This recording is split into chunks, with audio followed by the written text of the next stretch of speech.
The following program is a presentation of Jez Sports.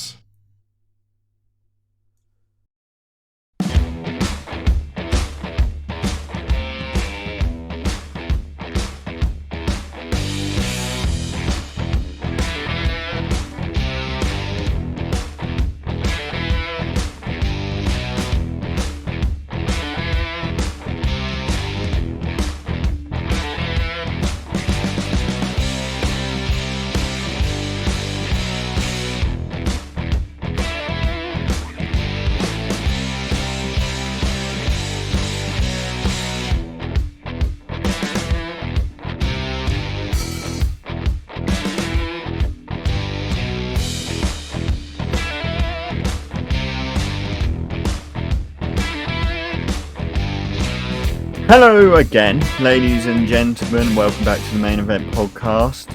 It's been so long since we last saw you. We are now today, again, back here, doing a different one, which is NXT Deadline, which also happened on Saturday, as well as the last podcast we did of Ring of Honor Final Battle. But my name is Dan, the prediction champion, as you can see, and I'm joined here by Jez with his TNA belt. It's a sexy belt. It's not as sexy as you know the belt we had specially commissioned for this show, obviously, but it's still TNA a sexy belt belt. Is still sexy. It is, yeah. How are you? Anything changed in the last 30 seconds since I stopped recording the last podcast? And yes, I took my hoodie off. That's true. Yeah. Costume change. Very nice. Yeah, costume change. Got my Bloodline shirt on. Very professional. Yeah. And anything changed for you? I took a swig of my drink. Okay.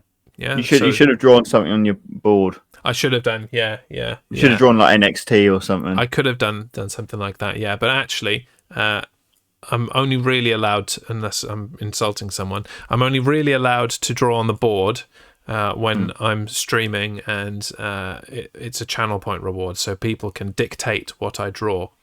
And there did actually used to be another picture here. Right. You know, obviously, when you give people the power to tell you to draw something, they're going to suggest one thing. I'm sure you can guess what that is. And I did. Yes, and I did indeed draw a phallus. It was there, but I didn't feel it was particularly appropriate for 2-minute warning last week and this show now. What is that picture, by the way? I'm glad you asked. So this picture is my Don't Get Me Started co-host Alex. Always be chatting. Right. Okay. Yeah. Drinking a giant coffee. Okay. Yeah. Fine. And this one is a friend of the podcast and recipient of our predictions, the middleman to our predictions, AJ Harmstone. Yeah. This is him celebrating after getting 9 questions right on the chase. Oh, okay. And the speech bubble says, "I love Paul Sinner," because he does. He really loves him. Oh, okay. He's a big fan. Yeah. So coffee and Harmy. That's the name of those 2 pictures. And right. Okay. It's signed, as you can see. Well, it'll be worth a lot of money then. Until I rub it out before my next stream. I'm glad we cleared that up. Yeah. You know, it's confined to history now. Yeah. So, shall we get on with NXT Deadline now? Oh yeah, we're here for a thing, aren't we? Yeah. So there's some wrestling involved here, isn't there? NXT Deadline did indeed take place on this past Saturday, as you suggested. Didn't really mention how much I enjoyed having wrestling at a sociable hour for with Ring of Honor, but I really did. I wish that we had more in the afternoon. NXT gave us one in the afternoon a few weeks ago. Maybe all of NXT should be in the afternoon. Just saying. Think of us poor folk here in the UK. And the show kicked off with the Women's Iron Survivor Challenge. Roxanne Perez versus Zoe Stark versus Indy Hartwell versus Kiana James versus Cora Jade. What did you think of this one? So, obviously, this is a brand new match for WWE NXT. Yeah. was all right. Yes. I'd say it wasn't amazing. I mean, obviously, this was the first ever Iron Survivor match in history. Yeah. So obviously, it's not going to be perfect. They're going to iron a few things out, I'm sure. But the concept... I really like the concept of it. The concept, I think, it's got promise. You know, I think they do need to work at it a bit. There's a few things I think need to be corrected. Like, they need to be in the penalty box when the timer starts. I think so. I don't think that time is long enough to really be like a penalty or a handicap to them. 90 seconds, especially when it's 90 seconds immediately. Then it's 90 seconds as soon as both feet touch the floor, I believe. Yeah, that's what they said. And it was like who was the first one to go? Was it Perez? I think so. Yeah. She like loitered outside the ring, and by the time she got into the penalty box, she had like 30 seconds left. Yeah, she was only there for 20 seconds. Well, that's just a waste of time, man. Yeah, and if that was the rule, they ignored that later in the men's match because Axiom was pinned at the end of the contest, but he was lying in the ring and they'd started his time. He did not leave the ring and have his feet touch the floor. So, yeah. So that needs work. I like the idea of the penalty box, though. It's quite neat. Maybe put it at ringside so it's a bit closer. Yeah. And put it next to the announce table. Have box announce table, because then they can banter with the announcers while they're stuck in the penalty box for what should can you be imagine longer. Imagine if it was on the main roster and Bailey was in the penalty box next to Michael Cole. That would be great. That'd be awesome. That would be fun. We need that in our lives. I like the frantic end, and I think that is kind of what you can expect from this match type. The frantic end, trying to get a pin in the last moments, because you know there are so many people in this match, and you came into it. However you come into it, whether it's tied or whether you come into it with somebody with a clear lead, other people are going to be frantically trying to pick up wins. So I liked that. I like how much strategy is possible for this match. You know, there are so many like facets of it that you really have to think about as a performer. You know, is it beneficial to kind of try and stay out of the way a little bit? Is it beneficial to come in first and be there for the whole 25 minutes, try and get pins? Or is it better to come in last when everybody is weak? Like, these are the things that are going to be discussed going forward, and especially come this time next year, when I assume that they will do this again. I think it was successful enough to do it again. I don't really have any pros actually about what the women did in this match. It was pretty standard, as you say. Did you have anything that you really liked that the women did? There wasn't any particular spots, was there? I didn't really have any. I tried to put some down. Like Cora taunting Perez when she was in the box. I thought that was alright. Yeah. The Spanish fly off the top rope.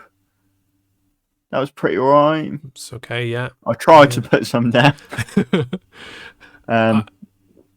This all kind of leads me to something that's probably going to be a little bit controversial. Oh, God. Brace yourselves, people. Don't think that there's anything particularly special about any of the women in this match. What? Yeah, I agree. I don't. They're all lacking something. It's not that they're bad. They're definitely not. But they are lacking a little something, and I don't know what that is. Really. Yeah. Answers on a postcard if you disagree. What is the kind of it factor of any of these women? I think the closest thing to a main roster ready superstar in this match is Cora Jade, and I still think there's something missing there too. So other than that, cons, the one guy chanting "Let's go Roxy" completely on his own. Yeah. Like, get out, mate. Just stop. You're embarrassing yourself. And in this match, but it wasn't prevalent in the men's match, thankfully, too much laying around / non-participancy. Like, it doesn't make sense from a kayfabe point of view. You need to be involved in this match to get pins to be able to win it. So what does lying around outside the ring do for you after being German suplex? Like, okay, German suplex hurts, but doesn't take you 4 minutes to recover from it, or at least it doesn't in a regular match. So why is it now? Don't like it. And that's it, really. It was fine. One thing I would say I liked about not this match, just the concept in general, is they had a new klaxon sound. That was quite nice. Yeah, and I don't think the sound of people being released from the penalty box was particularly good. No. But the 5-minute somebody new is coming klaxon, that was a good one. When they were doing it, I thought, it's going to be the usual klaxon they use. You know, they use it for the Royal Rumble one. They use it for everything else. You know, and when they did it, I was like, that's not bad. I think they want to make that Royal Rumble klaxon unique. I think they want it to be iconic with the Royal Rumble and nothing else. Yeah. So, yeah, I like that they had a new one. But, who did you pick? Who was your pick for I this? believe I picked Indy Hartwell. You did pick Indy Hartwell, so no point for you. I got this one right, surprisingly. Oh, did you go for Perez? I went for Roxanne Perez. Yeah, it seemed to make the most sense out of these 5. They've been hyping up her quite a lot. Booker T won't shut up about her, you know, and that whole thing with him crying after she won was something. But Booker T was something else in this pay-per-view. I still can't do the Jey Uso one, so we're the ones. Don't do the Jey Uso. No, don't. You just look like a word I can't say on here. Squirrel. Moving on. Next match. Alba Fire versus Isla Dawn. And let me say, before we continue, apart from one match, we predicted differently throughout the entire event. Really? Yes. Which is, I think, fairly unprecedented. Wow. Yeah. Alba Fire, Isla Dawn. What did you think? I thought this was a hell of a match. Oh, really? Okay. Well, lay it on me. What did you like? I liked everything about it. I thought it was pretty on point. They were all pretty good. It felt like there was a proper hatred there. They proper went for it and brawled. Yeah, I'll give you that much. Yeah. And I just loved it. Might be because I like Isla Dawn. Yeah, I mean, I like Isla Dawn, and one of my pros is this is a much better Isla Dawn. I didn't like her in NXT UK.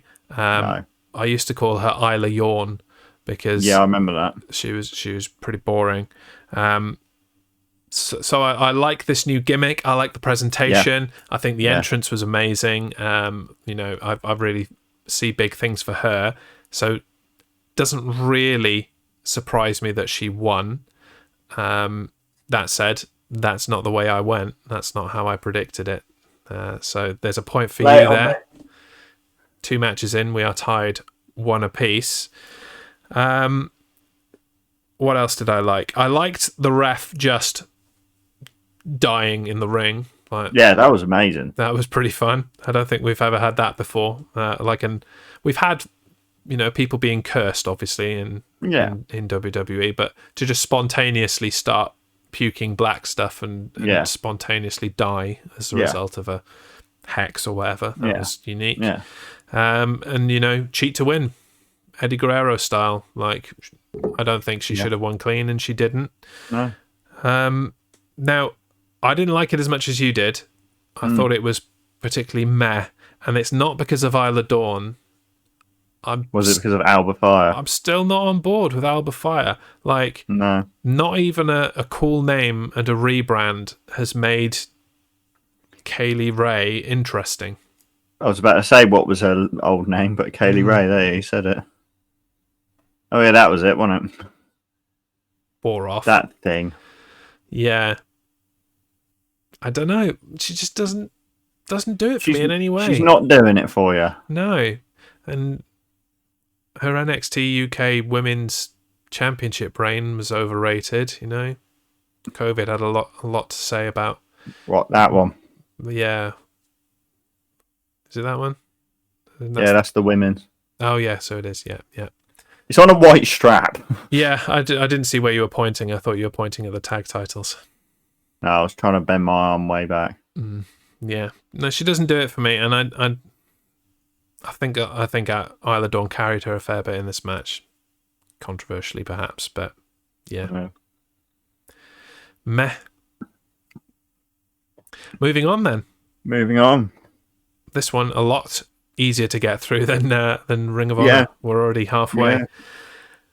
NXT Tag Team Championships. Pretty Deadly defending against the New Day.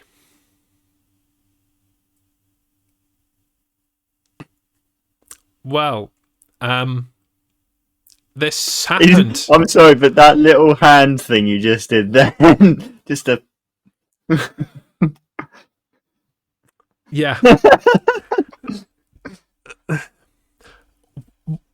Why?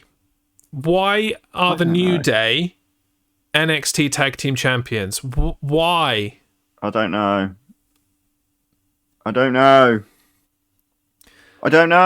Like, of all of the NXT roster, the thing that is the most stacked is the tag team division. They've got more decent tag teams than they have, championship contenders or women's championship contenders.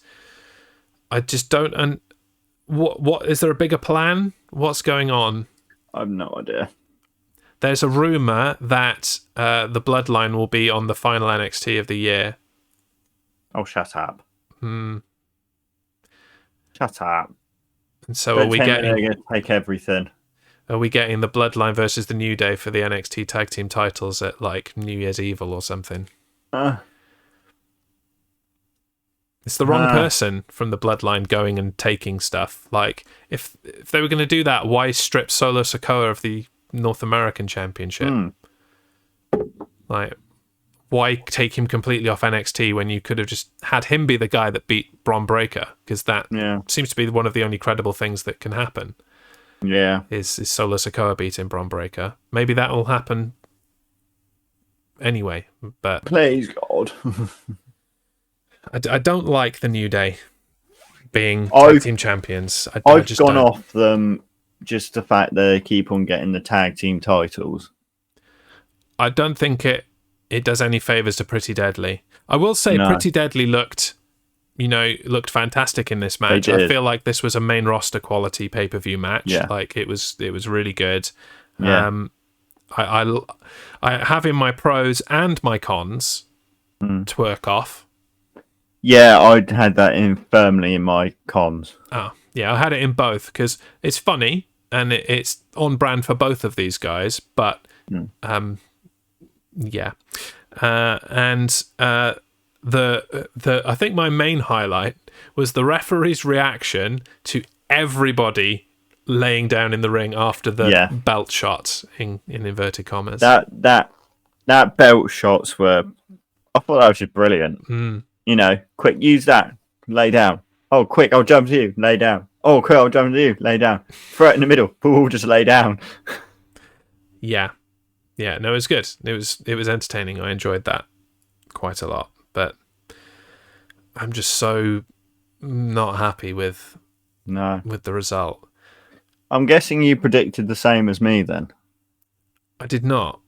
Did you not? As much as I didn't like it, I did think that what's the point? You can't have the New Day going to NXT to lose to Pretty Deadly. Like, Kofi's a freaking former WWE champion. Like, I thought they were going to lose because it was literally like the NXT before. Yeah, I know, it was out of nowhere. The New Day just turned up. Yeah, absolutely out of nowhere. But yeah, I have no idea where it's going now. I had no idea why it was happening. It's all a bit weird. I'm happy to wait and see, and if it becomes something good, then great. But right now, I'm so not into it. No. Not even a little bit. But it puts me on 2. So I'm still the 1. And I've got the perfect shirt to be the 1 as well. There you go. Yeah. Okay. Penultimate match. The second of the Iron Survivor challenges. This time the men went at it. JD McDonough versus Grayson Waller versus Axiom versus Joe Gacy versus Carmelo Hayes. Caramello. Would you like to get pros and cons in first, or should we go straight into prediction? Let's get pros and cons out of the way. Okay. What did you like? I liked the way it started. It was just very quick. Get in there, beat each other up.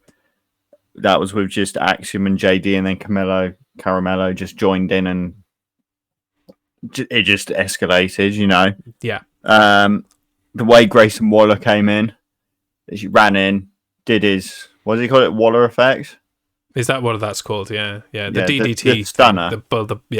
It's kind of a He came in, stunned both of them, and then got the 2 points straight away. Yeah. It's like banging. Orange Cassidy's Stun Dog Millionaire, isn't it? It's the same move, basically. Yeah.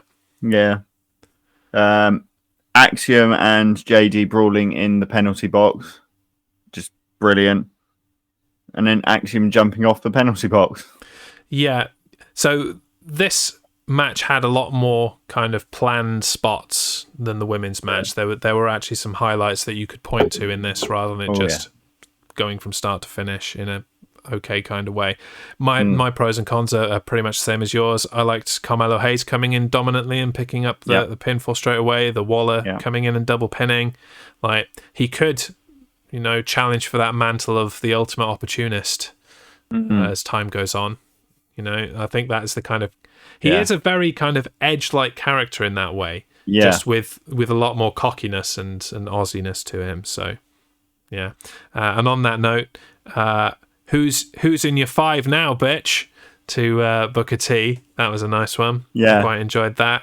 And just generally him stealing that last pinfall. Yeah. And then running around the ring so that people didn't pin him, pulling people out of the ring so they couldn't be pulled. It was so on brand for Grayson Waller, and it's a great way for him to win it. I really like that. Cons. Early in the match, Axiom overshooting the dive out of the ring and landing on his head. Yeah. That was ungood. And I feel like I also enjoyed the battle between JD and Axiom in the penalty box, but I feel like it should have happened during the 90 seconds. Yeah. Not after it. Yeah. They sat there pretty amicably for 90 seconds. Yeah. Just, checking their watches, looking over at the clock. Like, we don't like each other. Oh, yeah, all right, let's have a bit of a fight then. That should have started 30 seconds into them both being in the box, in my opinion. Yeah. That's probably a nitpick, though, that I didn't like how that was handled. Okay. Anything to add? Axiom's entrance hurts my eyes. It's cool, though. It's cool. Hurts my eyes. Yeah. I prefer it when they just do it on the entranceway. Yeah. I don't think it needs to continue into the ring. No. Because it works better with the kind of, the moving mathematics stuff behind it as well. Yeah. Like, once it's in the ring, it's just blurry dude moves a bit. Yeah. Yeah. Yeah. Okay. Predictions. I went with JD McDonough, who is the least successful member of this match. He was. He failed miserably in this. Great job, Jez. Nice one there. Yeah. Fine, I guess. Yeah. And I would like to hear your reasoning, because I did not think this person would win, but they did, and you picked up a point for correctly predicting that Grayson Waller would be victorious. Thank you. What was your reasoning? So I kind of went through looking at all the different people in it. JD's had chances at the title. I know you've seen that before. Caramello, I think they're trying to get him up to the main roster very soon. Axiom, I think, is too green. Or too new to it all. And who was the other one? Joe Gacy. Joe Gacy. I just don't think Joe Gacy is there yet. We've seen that as well. He has unsuccessfully challenged several times for the NXT title against Bron Breakker. Yeah, I don't think he's there yet. And so Grayson Waller, I think, is the only one that really made sense to me, really. Yeah, fair enough. Makes sense when you put it like that, just as a next man up kind of thing. I was kind of hoping it wouldn't be quite that predictable, but it was. So congrats. Well done. Yeah. And speaking of predictable, that takes us nicely into the main event. The only match that we agreed upon. Yeah. NXT Championship. Bron Breakker defending against Apollo Crews. Let's just get it out of the way.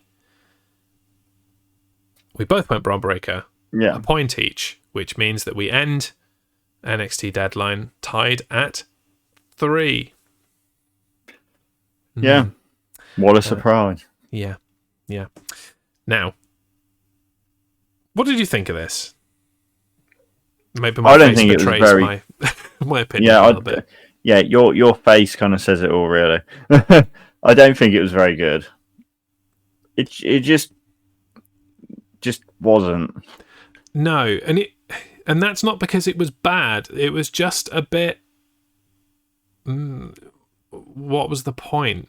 Yeah. So I like the start. It's my only pro. The slow, measured, evenly matched start as they kind of felt each other out and really continued the way that they've built this as, I know you're coming. I know what you want to try and do.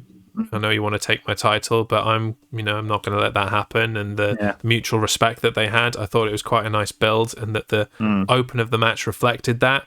But then beyond that, it just got a bit slow, silly, and boring, really. Yeah, I didn't get why they had that bit where Apollo Crews started to get angry and kind of hulk himself up almost. And I seriously had a moment in my head of, oh my god, his Nigerian accent's going to come out again. And that's the larger problem is, seriously, he's been in NXT since June for this. This is what you were building towards. Yeah. And so unless now he turns heel and has another go, then what was the point? My computer's making noises. I have no idea why. It's an interesting thing. Is it going to blow up? Yeah. Okay, fine. Thanks. Random. Lost my train of thought now. Yeah, I didn't like the ending. I felt like Crews was pinned far too easily. I felt like there's not a whole lot that can be done from this. That's just done. He's another victim of Bron Breakker. And rivalry over. Back to the main roster as a loser, is it? Like, what's next? Probably. Yeah, not keen. Not keen at all. We both predicted Bron Breakker. Gave us the point each, as I said. So, on top of our final battle score, it means that I'm still leading because nothing much has changed, but it takes me up to 11. Yeah. And leaves you on 8. Cool. Yeah, I'll take that. I'll take that.